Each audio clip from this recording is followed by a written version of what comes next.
constitutions in Sri Lanka have never been approved or done with the approval of the people.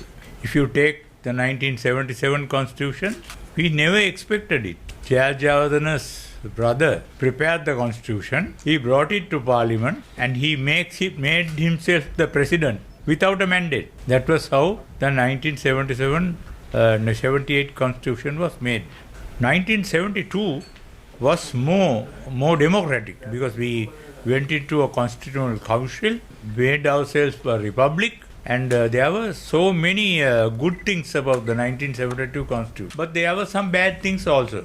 The bad things were a lot of privileges and rights of the parliament were passed over to the executive. If you take all the constitutions that have been enacted in this country, people have not been consulted. That is the first thing that we have to understand. Today when we met the Honorable Minister of Justice, we asked him, have you made any consultations? He said, I have met a lot of people, but not about the constitution. Now, he is the minister preparing the constitution. There is this goal-faced struggle.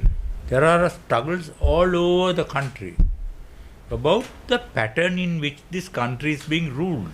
And in order to rectify those things, the Honorable Minister is bringing a constitution. Doesn't he have a right to or a duty to consult the public, to ask civil society organizations, to ask the media organizations, to ask various other civil society organizations, what are your views about this? That has not been done. Anyway, our proposals have been submitted and he has agreed to look into those proposals very seriously. The basis of our proposal is the fact that democracy has been dissolved over a period of time, 72, 78, all through years, people just vote. The only right that we have is to vote. But after that, if anything happens, we have nothing to do with it. So that is not a pure democracy. A pure democracy is a system where we can vote people to power. But also, if things are not happening properly, we can also recall them back.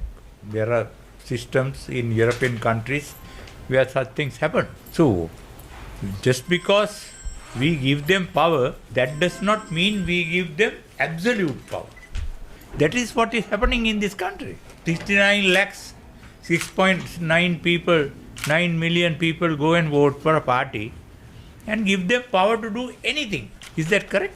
Is there any moral or legal right for a party to say we have got 6.9 million votes, that therefore we can do anything with you? Is that the situation that we are in? That is the reason why we are saying economic reforms are necessary. We are going to go through a very bad period. All that is right. But even if we come back from that period, if the general democratic system in this country is not rectified, then we will never succeed. That is what I think is the crux of the question. Some people say, there are certain political parties saying that, no, let us first address the economic issues. I think that is wrong, because the economic issues are tied up with the political issues. If the political issues are not rectified, we will never be able to sustainably satisfy the economic issues. So, we must understand that this is a complex problem. Economic issues are there. People are saying, now there is privatization, for example. Now, petroleum imports are going to be privatized. Earlier, now Petroleum Corporation is one of our unions. Earlier, they were totally opposed to any kind of privatization of petroleum sales and production. But now, because of this crisis, the government has decided to give private importers to import petrol and give, because we don't have dollars, we don't have rupee. Nobody is opposing. Why? Because the consumer says, we don't care from where it comes, we want petrol. Earlier, these were the very people who said, don't privatize. Let that petrol industry be in the hands of the government of Sri Lanka. But now, because of this scarcity, people are saying, we don't care. You import from anywhere. All we want is some from petrol.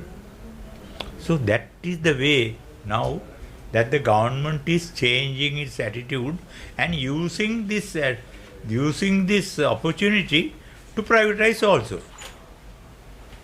They will sell. So trade unions ourselves are in a very difficult situation opposing privatization at this juncture.